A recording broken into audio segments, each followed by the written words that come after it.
So welcome back for the second day of our proceedings, and I'd like to start with just a couple of announcements. For those of you that weren't here yesterday, the conference is being simul-translated, and you can listen to English on channel A, Japanese on channel C, and Russian on channel E.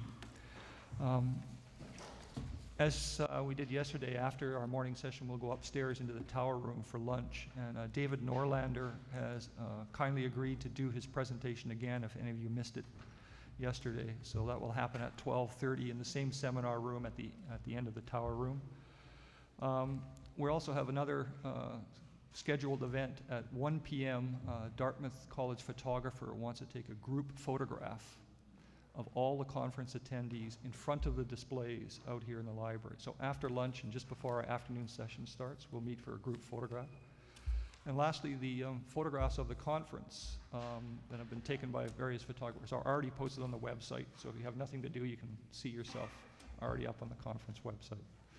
So this morning's session deals with legacies of the Portsmouth Peace Treaty and, of course, the Russo-Japanese War. And judging from the questions we got yesterday, everybody's interested in the legacies. Seems to be where most of the discussion went. So today we have two presenters, Professor Konishi and Professor Yokote, who will deliver papers, and then we have responses from Professor Shimazu and Matthew Uime. As we did yesterday, we'll give a chance for the paper presenters to respond, and then we'll open the floor to questions. And I would like, if possible today, to keep the questions brief and pointed, at least initially, and then perhaps in the second half hour of the question period, we'll open it up to a little bit more far-reaching, far-ranging discussion. So I guess we'll start with Professor Konishi.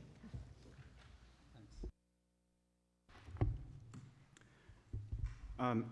I just wanted to first thank the individual organizers of the event for making this conference possible. And also translators who also met me this morning. And obviously, my small contribution to this conference reflects my specialty as historian of Tokugawa and Meiji intellectual history. And I'm going to be presenting in English. Хотя я, конечно, знаю, что русский язык самый красивый язык в мире, но все-таки. Как вы поняли? Японский, пожалуйста. Okay, in 1906, less than a year following the Portsmouth Treaty, two of the most popular writers in late Meiji Taisho Japan, Tokuto Miroka and Arishima Takeo, made separate pilgrimages to the homes of figures that they saw as symbols of international peace, civilization, and progress. And both traced the major sites of inspiration for human civilizational development and culminated their respective travels at the homes of Russian anarchist thinkers, Peter Kropotkin and Lev Tolstoy. It was in the immediate post-war period that the faces of Tolstoy and Kropotkin, symbols of the non-war movement, Hisen or Hisen Undo, appeared arm in arm on the Japanese cultural scene, to the point that we might call it a phenomenon of Tolstoy-Kropotkinism. It would be difficult to read the public prominence of these particular figures without an understanding of the war's place in it.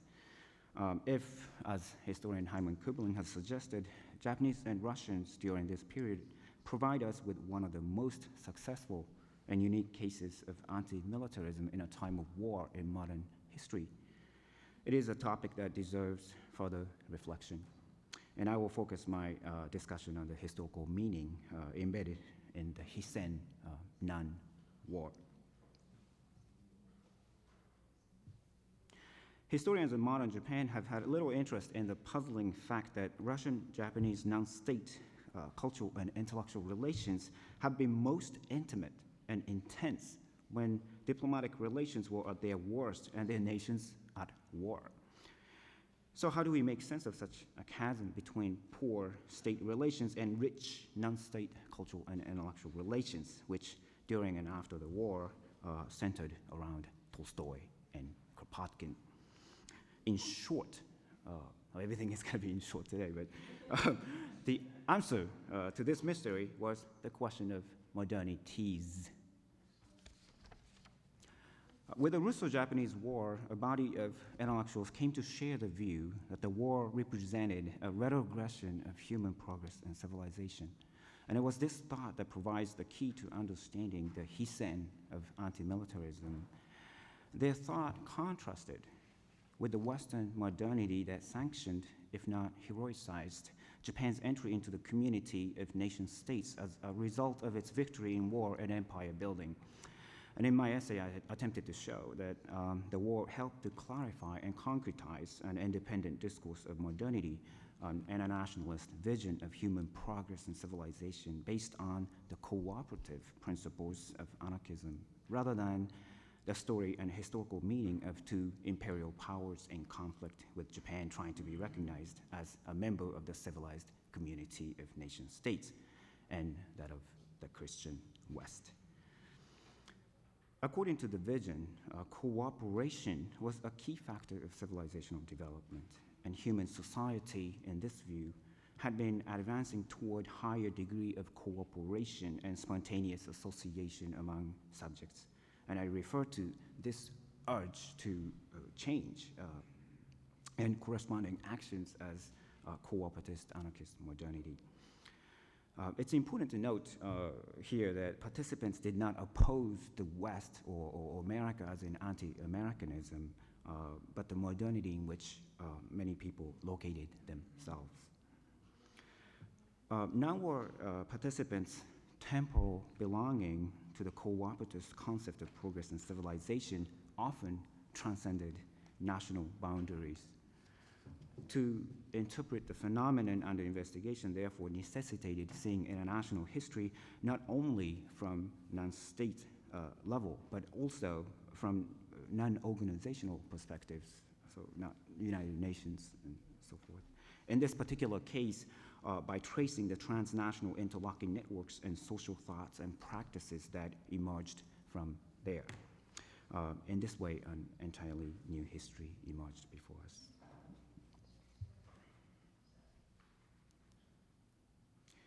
This attempt to interpret their relations on a non-state level during this period is,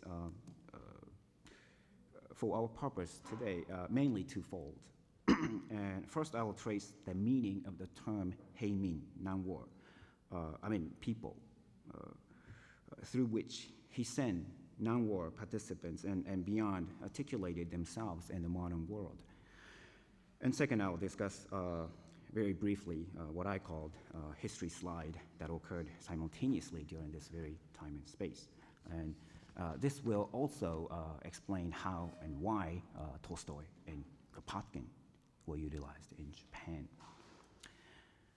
Accordingly, I realized that our English translations do not quite reflect their intellectual universe, and thus I translated the term Japanese participants used hisen as non-war.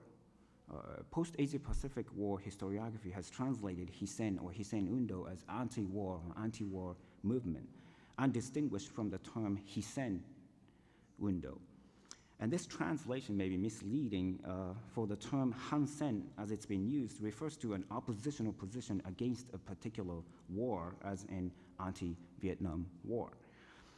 At the same time, the hisen did not express a philosophical position of pacifism, which is the absolute negation of any means of violence under any circumstance.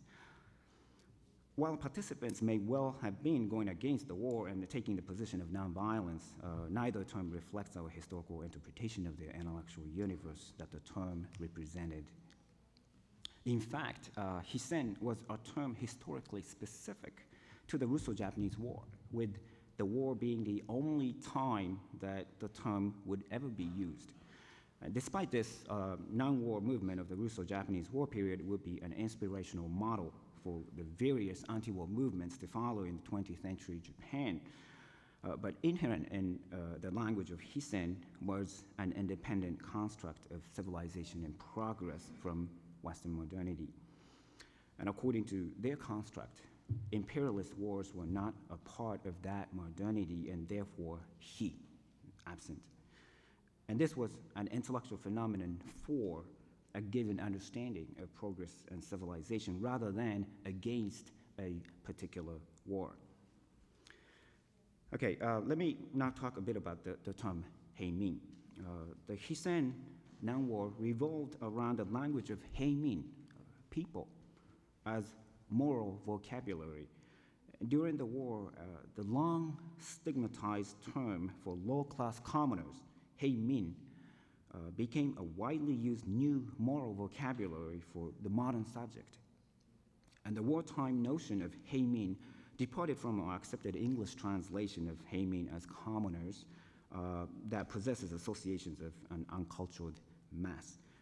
The wartime notion of heimin, composed of the characters hei, plains, level, or horizon, if you will, and min, people, served to replace hierarchy, both domestic and in the international arena, with a notion of equality and later democracy, embodied in a broad expanse of community that extended beyond race, ethnicity, gender, and other modern human belongings. Again, in short, hei in late Meiji came to infer that everyone was in. This discourse on heimin first emerged in the decade before the war in the form of a translated Tolstoyan religion, which I have treated elsewhere extensively, and I do not have the time to go into it in detail today. But for our purpose, let me just say that the nationwide convergence to Tolstoyan religion that occurred in late Meiji Japan were essential to the unfolding of the new meaning of heimin during the war. In Tolstoyan religion in Japan, heimin came to possess an individualistic and egalitarian notion of God-given virtue for all. Theologian Konishi Masutaro, with whom Tolstoy sought to work with, first introduced Tolstoyan religion in Japan as an ethical system that located a universally shared and knowable virtue in the common people, or heimin. Immanuel Kant might have put it within the boundary of mere reason. The notion of heimin here already was inclusive of everyone. And this was probably the first time in Japanese history that the word heimin was used without any sort of stigma. And we have developed an understanding of the translated character of the term shukyo, or modern religion, as the Christianity of the West. And that is, it was a concept of a modern religious institution translated from Western Christianity that served to unify and empower the nation state by lending it the credibility of civilization. And the meaning of religion itself came to coupled with Western modernity in late Meiji Japan, and in this way held tremendous authority. It is in this context that Konishi and Tolstoy, in their collaborative translation project of Lao Tzu, as an attempt to go beyond East and West, altered the meaning of religion, shukyo, to mean virtue. Konishi translated as tokugi toshite no shukyo, possessed by everyone. And the dynamic phenomenon of conversion to Tolstoyan religion in Japan was based on this transnational transfiguration of knowledge and resulting new selfhood. So to convert oneself to Tolstoyan religion was to participate in the uprooting of some of the major tropes of civilizational hierarchy of Western modernity, as well as the imperial moral order within Japan. With the war, the symbolic face of Lev Tolstoy became an expression of the Hissen-Nan War. And many of the same people who had converted to Tolstoyan religion would participate and become a core of the Hissen. And it was in this context that Tolstoy became by far the most translated figure in the entire history of modern Japanese translation practice. With the war, what might be called sliding of history occurred helping to further define the loosely widening sort of semiotic community of co-operative modernity. And a noticeable shift in the public moral language had already occurred during this period, given inspiration by the conversion to anarchist religion and the forming of the image of a transnational Heimin people antithetical to the given state of nature of international relations. And this shift, combined with a massive slide in historical narrative making, history was narrated into the future, and the present became a backward past. And the present, as a product of Western human progress and civilization, was now perceived as behind and no longer morally justified. And history thus slid from the narratives of the past justifying the present into a narrated future vision.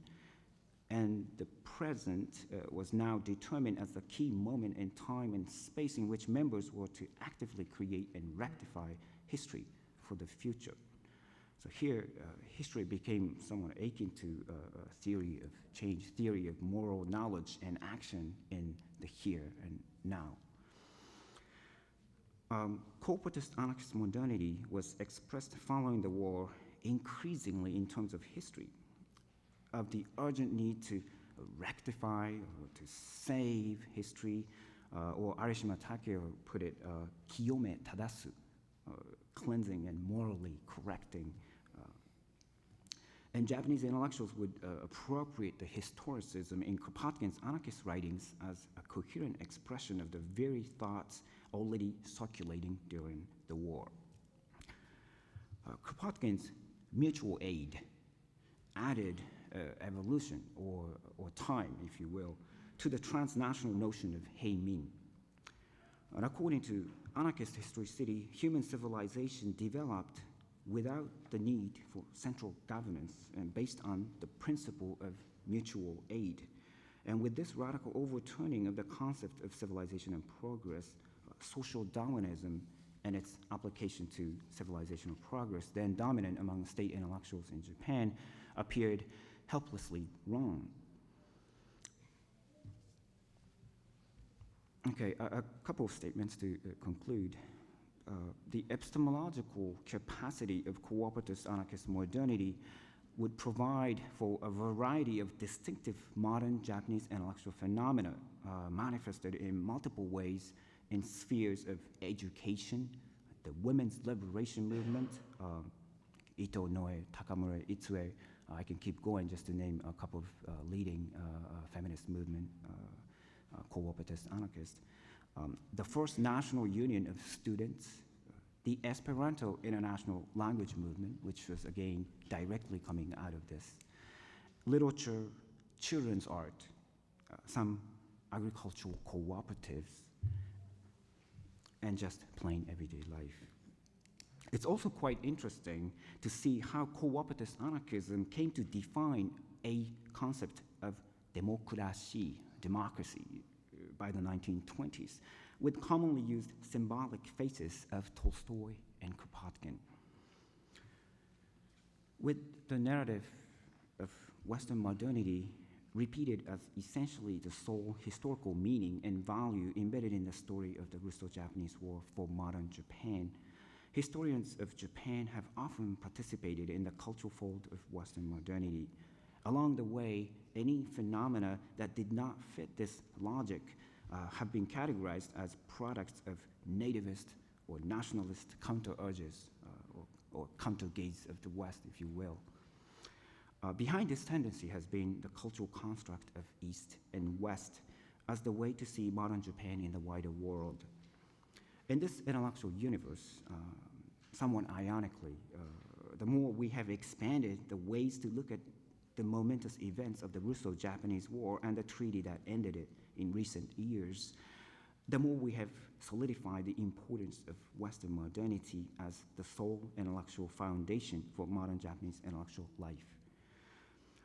While contributing tremendously to our volume of historical knowledge, and I think we should continue to expand on this knowledge within this conceptual frame because it's there.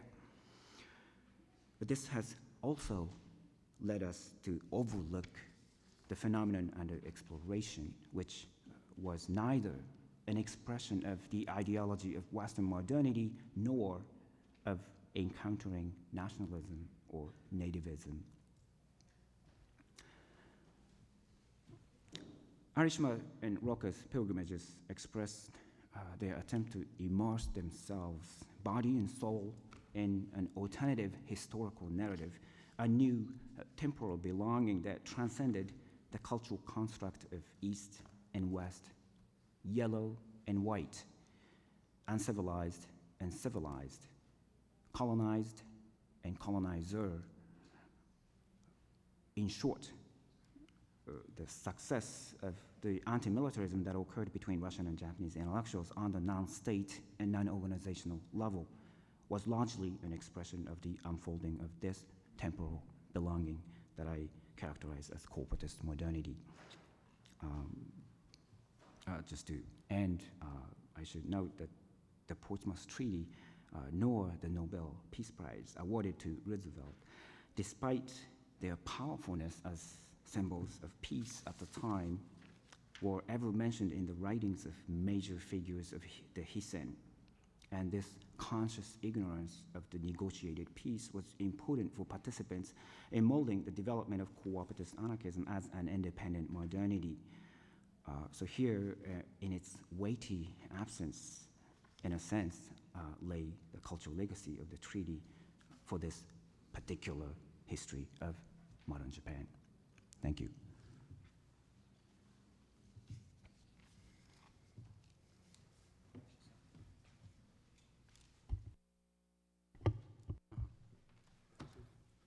Professor Yokote. I'd like to speak in Japanese, okay? I have to apologize first that I couldn't finish my paper to the last moment. I'm sorry, but so today I speak in a very brief my paper's presentation, okay, in Japanese. ポーツマス条約の遺産の中で最も重要な The こと most は important ここ legacy で of the 新 Treaty し of い Portsmouth was the fact that 北 there 東ア was ジ a アの new 地域シ Northeast ステムが Asian 始まっ regional たということ political だと思い system ます that was put into place as a result of the この the システ treaty. ムは日本とアメリカ、ロシア、 Under this そして system, 中国の there 4 was 国を Japan, 中心 the と United す States, るもので、 Russia, ロ and シア革命 China と as central その後 players. の干渉、インターベン The ショ years of the ンの数年間を Russian 除いて、 Revolution and intervention 1945年まで続き accepted ました。 this system continued until 簡単に言いま 1945す for と、 approximately こ 4の地 decades. 域の独立した政治システ Very ムというのは、 briefly, this independent 普 political 通言われている system よう in に this 第一次世 region, 界大戦によって始まったのではなくて、 what is 日 normally 露戦争と said, ポーツマス会議に normally よって said 始 that ま it ったとい started うの in が私 World の War 理解 I. です。 But my understanding is that this system was actually put into place as a result of the Russo-Japanese で War ここで and 私が問題 the にしたいの Portsmouth は、 Conference. この What シ I'd like to take 政 up 治システムに here 関する地域のシステムに関する2つの問題です。 are the following two questions regarding this regional system. 第一に、 First こ of の all, 政治システムはなんでこれほど長く続いたのかということです。 why was the なんで system こんなに allowed to 長い間続 continue いたのかと for いう so ことが long? 私にとって興味のある問題です。 This has been a question 第 of 二の問題 interest は to これに me. 関係しますけれ The ども、 second is 革命、 related to ロ this シア first 革命と、 question, and それから this 干 has 渉 to の時 do 期を除い with て、いつこ when のリージョナルシステ did ム this system に have the 変化する可 potential 能性 to があったのかと change いうことです。 outside of the ears of the Russian このシステ Russian ムの特徴を考 Revolution え and るには、 intervention? いつこのシステムに変化する可能性があったのかを考えるのが So 一番 when 便利だと思う was から、 this 一 system 番ふさわしい質問の仕方だ likely と to 思う change? から I です。 believe this is an important question in answering the first question 私の答えは as to 40年 why 間 it の歴 lasted 史を so 見た long. 限り My でも私の response to 答 the えは second question 1908年から9年までの2年間と would be the two sets of years, 1908 through 1909 and 1924 through 1925. These were the times when there was the highest likelihood of change occurring. この点を to this 説明するためにまず最初に In ポ order to ーツマス explain 条約が this, どのようなものだったのかを見ておく必 We 要 need があ to ります。 look at the nature of the Treaty of Portsmouth. 私の考えでは My ポーツマ understanding ス条約の is 第2条 that 第3項にある規定が Article 重要 2, だと思いま paragraph す。 3 of the 私 treaty その今読みま is せんが、 extremely important. 私のペーパーの中でそのまま言い I ましたの have で、もし quoted that 見ていただけ section ればと in my 思います。 paper if you could refer to that.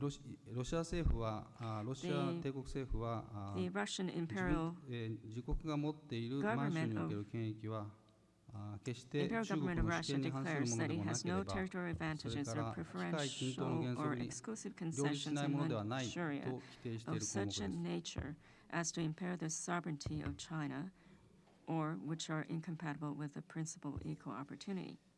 現在ロシアが所有している権利は機械均等の原則に反しないというわけ The ですか current ら、 possessions of Russia 小 will 村 not 寿太 go 郎、日本の小 against 村寿太郎は the これを principle も of って equal これ opportunity. から And this 日 is 本がロ why シアから the 獲得する権利もま plenipotentiary た of Japan, 機械均等 Commemorating の原則に反しないとみなしまし has た。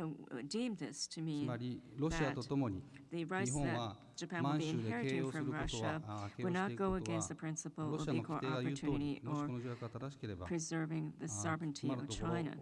機械均等の原則に反しないということです。 So there will be no で violation 日本 there. 側はこの条約を受け入れたということがロシア側がこの解釈を The reason 同 why 意したということ Japan だと考えま accepted した this had to do with the fact that Japan 簡単に understood 言いますと Russia to have ポーツ accepted マス this 条約は thinking. 一方で Simply put, the Portsmouth 南 Treaty, サハリンとそれから鉄道の一部を日本に引き渡すことによって、 the giving ロシア of 側と the 日本と southern の日 part 本と of ロシア the との敵 Sakhalin 対関係 Island を生み出しました and parts of 一 the 方から railway 一方 system to に Japan. 物を移したわけですから奪われ So た there 方 was が this 民主主義を感じ transfer るのは当然な of わけで rights, and そこに敵対の関係 people が who 生まれ had ました something stolen obviously are 他 going 方 to で have は hard feelings, し and か there was し this アメリカ a に対し sense て of hostility. 日本と That ロシアの said, 協力のための基盤がここに出来上がっている it わけです also had the effect of creating a foundation 日本と on ロ which シア to の間 build の敵対と協力の2つの Russo-Japanese 側面が cooperation to 最初 counter からポ the ーツマス条 Americans. 約の中に埋め込まれていたそれがポ So ーツマス条約 these の基 two 本的な特徴 elements であったと were embedded 私は思います in the Portsmouth Treaty, and I believe these 第 were 三国 characteristics つまり中国という第三国における利権を分け持ったわけです So the rights or ポーツマス concessions 条約でやっている利権の in ほ a とん third どは中 country, 国にあるものを China, 日本と中 were 国が being 分け持っ shared た by という these こと two です分け合っ countries たということですからその事実 between からし Russia て and Japan. Based on 両 that, 国はその the 分 two け合ったものを守る countries という共通の利害を持っ had たことに common なります interest to protect their possessions. 時間がありませんので飛ばしますスキムいきますと1906年はそれが Now, 敵意の方が強かった時代です was a 敵意と time 協 when 力の中では敵意の hostility 方が強かった was 時代 stronger between the two countries. です1907年のコンベンション In- 協約では In 日 the 本とロシア 1907は convention, それぞれ Japan and Russia 韓国と南満州それから外モンゴルと allocated 北満州という形で Korea and South 勢力圏 Manchuria to を Japan, 分け持ちました while North Manchuria, しかしこれは日本の進出を恐れたロシアが防衛的に結んだもので this was これをもっ something て日 that 本とロシア Russia の協力 agreed 関 to 係が生 because じ of た its ということはあ defensive りませんでした posture. This didn't really create any cooperative relation ですからここ between から the two countries. 1908年から1909年までの So, 2年間に between が大きな意味を持っていたというこ 1906とな and のです 1908この were 2年間の出来 extremely 事を簡単にまとめてみますと次のようになります to look at 私 the 3つだ events け挙 that げま took す place in で1つだけ next ペーパー in の the 中に following ちょっと書いてあ 2りま years. すが I それは have ここに mentioned this in the 話 paper, があります but 最初の話は the 1908年初 first 頭に incident had to do ロシア with 政府はハルビンなど with 都市 what 鉄道の occurred in 付属地に 1908. The 市 Russian の行政部を設 government 置することを表明いたしました declared that it will establish a これはロ municipal シア軍の撤 administration 退 in 後 Harbin, に社会秩序が混乱したからです and this had to do with the しかし中国側はこれを見て declining 中国の主権侵害だと抗議し after まし the withdrawal of Russian troops, but the たアメリカの Chinese ハルビン領事もこの動 protested, きを saying 支 that 持 this was し an て encroachment on ロ its シア案を sovereignty. 攻撃いたしましたそし And てドイツの領事とオーストリアの領事の the 支 American 持を得たわけです Council supported this idea and got the 日 cooperation 本は of the ハルビンで councils ロシアの行 of 政権が確立すれ Germany ば and Austria. 南満州で同様の権利を目指すことができましたので望ましい And ロシアの案が正しいと考えました supported this idea on the part of the つまりア Russians. メリカの案に In 逆らわ other なかったわけで words, す Japan しかしながら意外なことに rather ロシア政府は did not side with 中 the 国の言い分 Americans に and 譲 sided 歩し with て the Russians. But to 1909年5月に people's 鉄 surprise, 道の付属地 Russia agreed 東市鉄道の付属地ですね create a チャイニーズイースタンレールウェイの organ 付属地における in the 中国の CER 主権を zone, 認め中国の主権を認めて同 and 時 that 同 is, 時に it ロシア人 accepted と中 or 国人が入る acknowledged 行 the 政 China's 部の監督機関を設置することに決めました and decided that there would be a Russia-Chinese joint organ to しか supervise しこれも the アメリカが強く反 municipal 発し administration. 中 There 国 was の代 much 表に resistance from これを the やめろ United と圧 States 力をかけたため and に取り applied やめになりま pressure した